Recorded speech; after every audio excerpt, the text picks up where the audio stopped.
Évangile de Jésus-Christ selon saint Luc. En ce temps-là, les disciples qui rentraient d'Emmaüs racontaient aux 11 apôtres et à leurs compagnons ce qui s'était passé sur la route et comment le Seigneur s'était fait reconnaître par eux à la fraction du pain.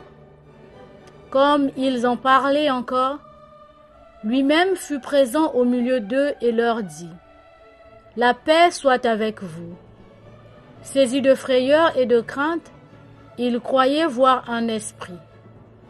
Jésus leur dit : « Pourquoi êtes-vous bouleversés ? Et pourquoi ces pensées qui surgissent dans votre cœur ? Voyez mes mains et mes pieds, c'est bien moi. Touchez-moi, regardez. Un esprit n'a pas de chair ni d'os, comme vous constatez que j'en ai. » Après cette parole, il leur montra ses mains et ses pieds. Dans leur joie, ils n'osaient pas encore y croire. Ils restaient saisis d'étonnement. Jésus leur dit : « Avez-vous ici quelque chose à manger ? » Ils lui présentèrent une part de poisson grillé qu'il prit et mangea devant eux. Puis il leur déclara : « Voici les paroles que je vous ai dites quand j'étais encore avec vous. Il faut que s'accomplisse tout ce qui a été écrit à mon sujet dans la loi de Moïse, les prophètes et les psaumes. » Alors il ouvrit leur intelligence à la compréhension des Écritures. Il leur dit : « Ainsi est-il écrit que le Christ souffrirait, qu'il ressusciterait d'entre les morts le 3e jour, et que la conversion serait proclamée en son nom pour le pardon des péchés à toutes les nations, en commençant par Jérusalem. À vous d'en être les témoins. » Acclamons la parole de Dieu. Louange à toi, Seigneur Jésus.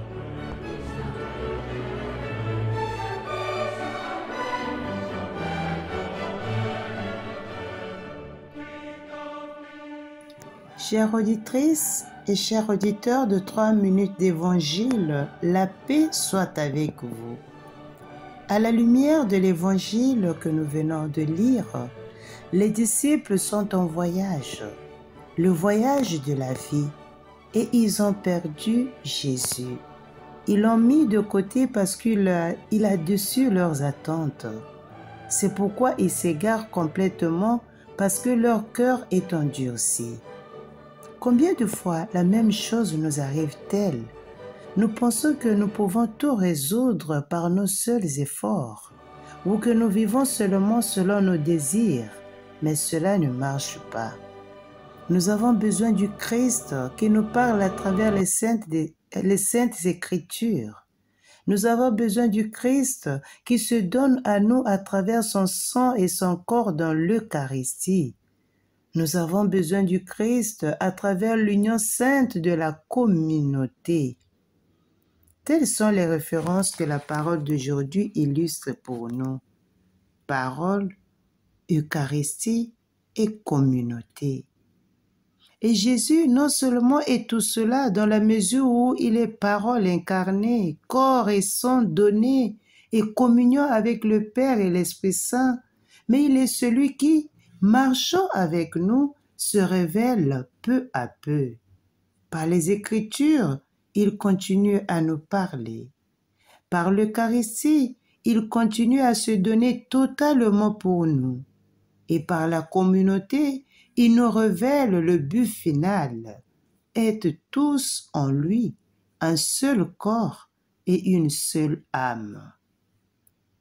Si nous reprenons le récit du voyage des disciples d'Emmaüs, ils reconnaissent le Seigneur au moment culminant de la fraction du pain, mais à la suite de ce que Jésus a dit et fait en chemin, au point qu'ils s'exclament : « Notre cœur n'a-t-il pas brûlé au-dedans de nous quand il nous parlait en chemin et qu'il nous ouvrait les Écritures ?» Chers frères et sœurs, la vie qui vous a été donnée est un voyage. Vous pouvez choisir de le parcourir seul. Mais vous savez, non seulement nous aurons plus du mal et du risque de ne pas arriver à destination, mais aussi nous serons bloqués parce que nous avons besoin d'un compagnon de voyage. Et ce compagnon, c'est Jésus.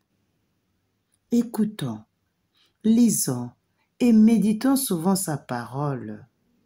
Nourrissons-nous du pain de vie qui est l'Eucharistie, car elle nous donne la force de marcher et est un remède à toute infirmité. Lorsque nous disons que l'Eucharistie est le fondement de notre foi, nous ne nous référons pas à la seule Eucharistie consacrée, mais à l'ensemble de la célébration où le Seigneur nous adresse sa parole, où le Seigneur accueille notre vie dans la sienne, où le Seigneur l'offre au Père pour qu'il nous la rende renouvelée par l'action de l'Esprit en communion avec sa vie et celle de nos frères et sœurs. En ce troisième dimanche de Pâques, marchons ensemble avec nos frères et sœurs dans l'Église, car c'est là que se construit l'unité. À tous et à chacun, bon dimanche et bonne festivité pascale.